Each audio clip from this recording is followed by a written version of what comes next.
Welcome back, new and returning viewers, to yet another match recap video. This time on the Timbers' latest 2-1 win against Los Angeles FC that happened on Sunday at Providence Park. Yep, you heard it right, another win. This one makes it 5 on the bounce for the Timbers, our longest win streak since becoming an MLS club back in 2011. So the starting lineup that faced Bob Bradley's LAFC, and well, you probably guessed it, Gio went for the same formation for the third week running. That counter-attacking 4-3-2-1 worked its magic yet again. The saying, why change a winning formula, comes to mind. So we know that the Timbers headed into this one in fine form, but what about MLS's newest expansion team? Well, prior to the match, they sat above us in terms of the Western Conference and were unbeaten in their last 6 games, winning 4 of them. So it was predicted to be a tough game for both sides. Let's move on into the match itself, and well, it didn't start brilliantly for the Timbers, as after just 4 minutes, the in-form Liam Ridgewell went down with what's confirmed as a quad injury, but the severity is not yet known. With Ridgie unable to continue, Gio's current go-to back line was going to see a change. So up stepped Julio Cascante for his home debut. And a very good debut it was. Throughout the game he looked solid and composed, especially for a player that's seen little game time so far this season. The Timbers had the first great chance through Fernando Adi after 8 minutes, with his one-on-one attempt rattling the crossbar, a chance that for me he should have done better with. LAFC had most of the possession in the first half, but only managed to create one clear-cut opportunity that fell to Latif Blessing on the half-an-hour mark. He managed to dribble past an oncoming Atanella to then fire wide of the open goal, a real let-off for the Timbers. Just before the half, LAFC had a solid chance that was limited to only a half chance thanks to some great defensive blocks by Paredes and Cascante.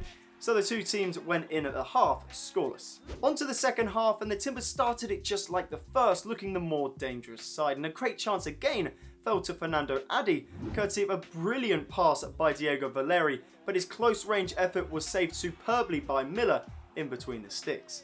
But he couldn't keep them all out, as just a few minutes later, the Timbers made the breakthrough. The opener on the 51st minute came from a smart Valeri free kick which bounced right in front of Miller, causing him all sorts of problems. His attempted catch spilled straight to the on-rushing Paredes, who finished cleanly for his first goal in green and gold, 1-0 Timbers. Quick shout out to Andy Polo for acting as a decoy in the wall of the set piece, allowing the space for the Valeri bouncing shot, and he is another player that I'm seeing improve week by week. The 20 minutes following the goal saw the Timbers enter cruise control with some beautiful football being played, but when you come up against an opponent with a striker of Carlos Vela's ability, one moment of magic could change the game, and that's exactly what LAFC's equaliser was. Vela began the attack with a run down the right hand side, which he continued after laying it off to the midfield. Atuesta then smartly found Vela behind Valentin in a pocket of space. He then shifted the ball onto his left foot and beautifully curled it into the top corner.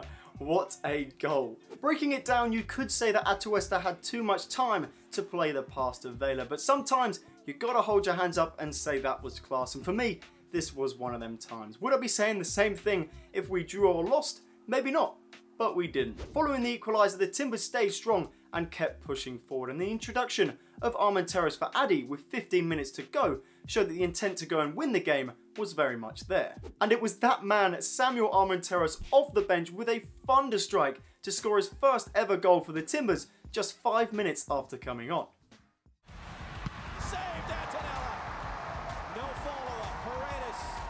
Armenteros on the run. Zimmerman running with him. Block was open on the near side. Charles trying to tell him to go that way. Armenteros taking it himself. What a ball and a goal! Now what that clip doesn't show you is where the counter-attack began.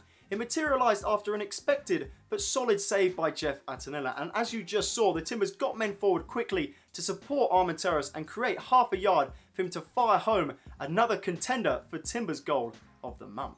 LA did have one final chance in stoppage time that thankfully just went wide, so the Timbers managed to hold on to their 5th consecutive win, which sent us shooting up the Western Conference standings to 3rd position with a game in hand as well. Moving on to my 3 big talking points of the game, and in no particular order, my first is the game plan. LAFC are a team that knows how to score goals, and they have plenty of players that can do so, hence why they're joint top scorers in the Western Conference. So it was going to take a good defensive performance / game plan to limit the chances that they had. Even with Cascante in for Rigi, the defence and defensive midfield held strong for the majority of the game, and afterwards Bob Bradley spoke about how compact the Timbers were, which made it difficult for them to punch the key pass through or drive towards goal. This is somewhat reflected in the stats, as although they dominated possession 60-40, they didn't do too much with it, and often they were forced out wide into crossing positions, at which point they'd cross to then only lack a number 9 in the box to dominate in the air. Their current number 9 is only 5'10" and the tallest of their 3 attackers. On to my second point, which is big performances by 3 players in particular.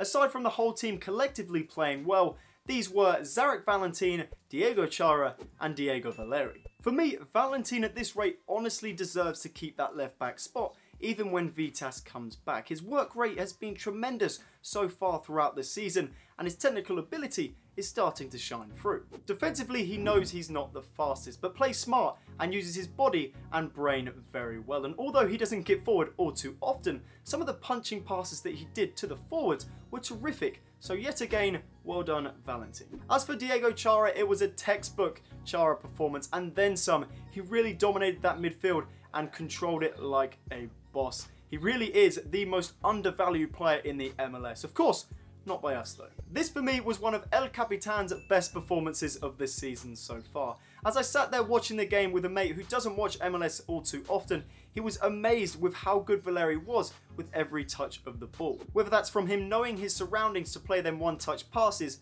or them long passes with pinpoint precision, he really is in a class of his own sometimes. My third and final point is not going to be chosen by me, but you guys in the comments below. Let me know what or who you think was a big influence in this Timbers win, and as always, I'll get back to you as soon as possible. So that's going to wrap up today's video, guys. As always, I hope you've enjoyed. If you could be so kind to leave a like and a comment, that would be fantastic. But that is all from me.